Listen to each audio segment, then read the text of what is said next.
There was a social media buzz on Wednesday with rumors of a 1,700-year-old ghost ship that allegedly washed ashore near St. Augustine, Florida following Hurricane Milton. Despite several inconsistencies, the story went viral, captivating thousands of users. The rumor emerged a week after Hurricane Milton made landfall in Florida. Despite the fact that the storm hit on October 9th, exactly 1 week before the alleged sighting, and on the opposite side of the state, the ghost ship story still gained significant traction. The original post amassed over 21,000 shares, with users spreading the narrative widely. On a foggy night in the 1700s, the people of St. Augustine were shocked to see a strange ship glowing in Matanzas Bay. Sailors stood on the docks, staring as the old, torn ship silently moved through the mist. A ship, tall and ghostly pale, emerged from the fog, its sails torn and flapping without a sound. The vessel drifted silently across Matanzas Bay, glowing with an otherworldly light. Its once proud masts were now splintered, and the hull appeared warped as if it had spent years rotting beneath the sea. The sailors froze, their hearts pounding as they recognized it.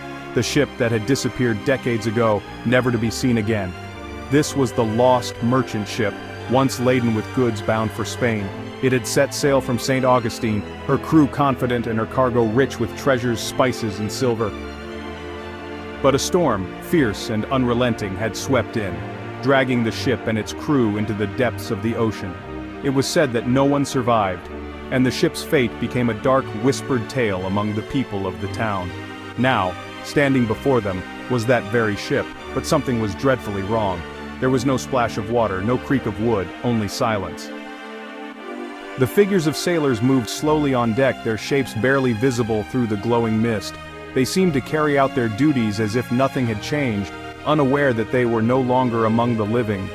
One of the sailors on the dock, his breath shallow with fear, leaned in closer.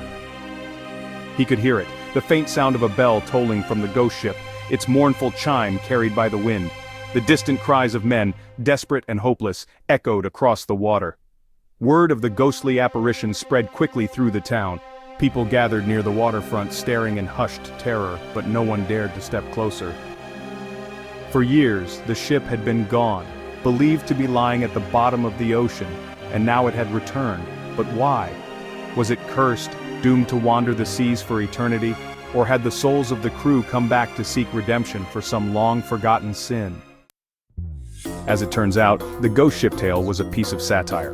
It originated from Casper Planet, a Facebook page known for its humorous and entirely fabricated stories, similar to The Onion.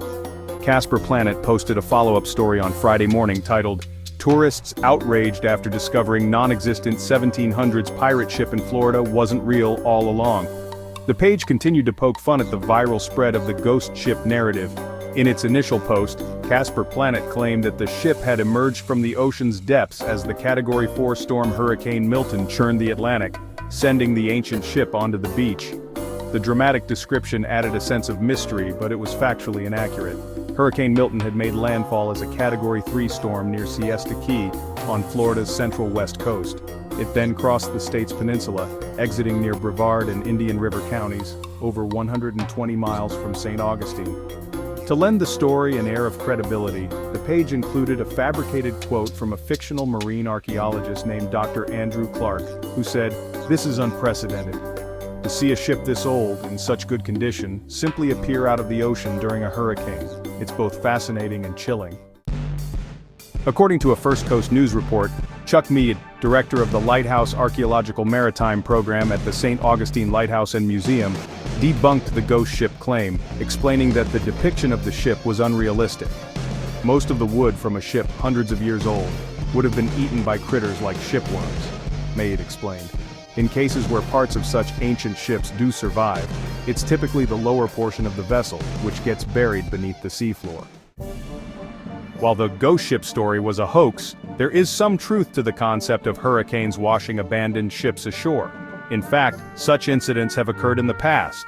According to weather.com, a 45-foot ghost ship named Lady Catherine III washed ashore on Pensacola Beach on June 18 during Tropical Storm Alberto. The vessel, battered but still intact, was found with no passengers on board. It was later discovered that the boat belonged to Michael Barlow, a Texas man who had abandoned it earlier that month after encountering the storm. In another instance, a 45-foot sailboat called Kooky broke free from its mooring in Key West during Hurricane Irma in 2017. The boat drifted over 300 miles up Florida's eastern coast before washing ashore at Spessard Holland South Beach Park. USA Today reported that the boat remained there for 2 years before it was demolished. Its owner, Jeffrey Sundwall of Key West, was later imprisoned at Jackson Correctional Institute in Malone, Florida, on charges including sexual battery, cocaine possession, obstruction of a criminal investigation, and possession of child pornography.